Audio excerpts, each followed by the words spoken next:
Ngaji itu harus objektif itu jujur. Jadi bisa saja korbannya ayah saya, bisa rektornya, bisa semuanya. Tapi korban dengan makna yang bagus.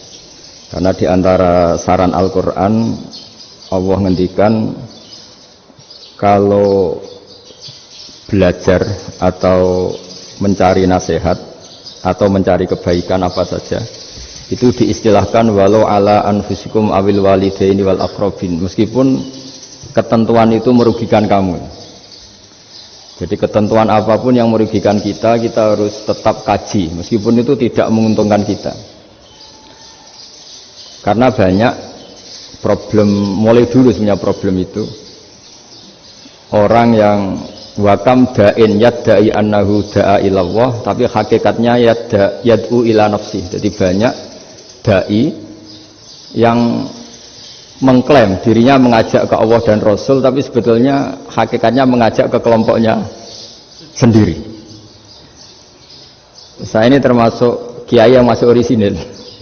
Artinya orisinil gini, suatu saat atau kapan saja saya kok sudah tidak laku jadi kiai, asal Islam jalan tetap senang, karena nggak penting yang populer saya apa enggak, itu tidak penting, yang penting agama ini tetap jalan. Sama, negara ini harus jalan siapapun presidennya. Ya, ini penting saya utarakan karena perbedaan antara nafsu dan komitmen beragama itu tipis sekali. Sehingga dulu pernah ada cerita, ini bukti keadilan Rasulullah SAW. Pernah suatu saat Nabi itu ngaji, yang ngaji seperti ini. Terus ada pemuda dengan cueknya ngelewati masjid yang sedang dipakai Nabi ngaji. Sehingga cerita semuanya ngomel ya, bergumam. Celaka betul pemuda itu, ada Nabi ngaji kok tidak ikut ya. Tapi Nabi secara besar hati ngendikan, ini ada di beberapa kitab di Fadhailul Kasbi, keutamaan kerja. Kata Nabi, pemuda itu mau mencangkul di lahannya. Jika dia mencari nafkah untuk keluarganya, untuk kebaikannya, maka itu bagian dari ajaranku. Jadi Nabi berbesar hati bahwa kerja seperti itu bagian dari ajarannya. Jadi tidak harus datang ke majelis ngaji. Dan bisa saja yang sedang hadir itu ya orang yang hindari istrinya minta belanja, dari ngaji terus benar dituntut belanja kan gitu. Mungkin anak-anak UMM yang kesini daripada tengok-tengok yang Malang bosan jalan-jalan ke Rembang gitu. Nah, jadi nggak mesti benar juga niatnya gitu. Jadi ya sama itu. Jadi kalau di dunia kiai yang masih orisinil itu, nafsu itu benar-benar dilatih. Maka masyhur dalam cerita ada orang perang sama Ali radhiyallahu anhu. Ketika perang ini sangat semangat, tapi ketika orang itu meludahi dan Sayyidina Ali ini tersinggung karena diludahi, Sayyidina Ali langsung angkat tangan, sudah perangnya nggak usah diteruskan, karena saya marah sama kamu sekarang demi nafsu, karena kamu meludahi saya, padahal saya tadi motifnya demi Allah dan Rasul.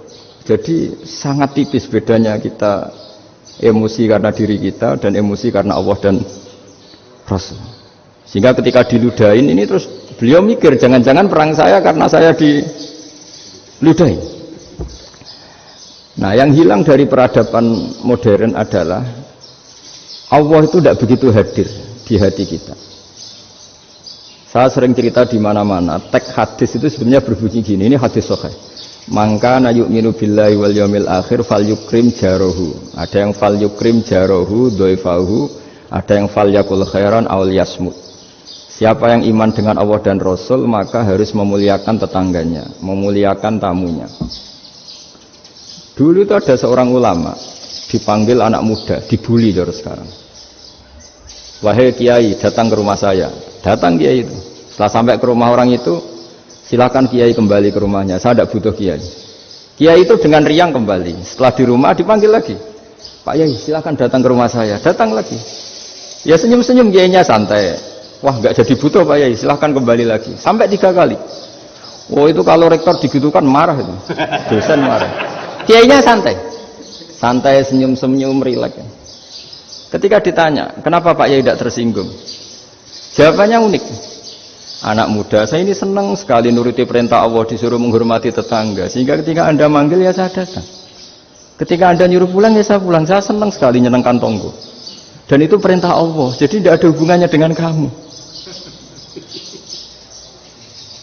Wah, pemudanya nangis minta dimaafin.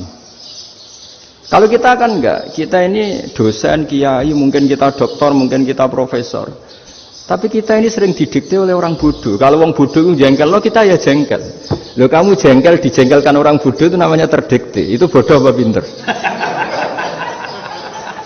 Oh, itu tidak pinter sama sekali. Kalau betul-betul kamu pinter, hanya bisa didikte oleh Allah Subhanahu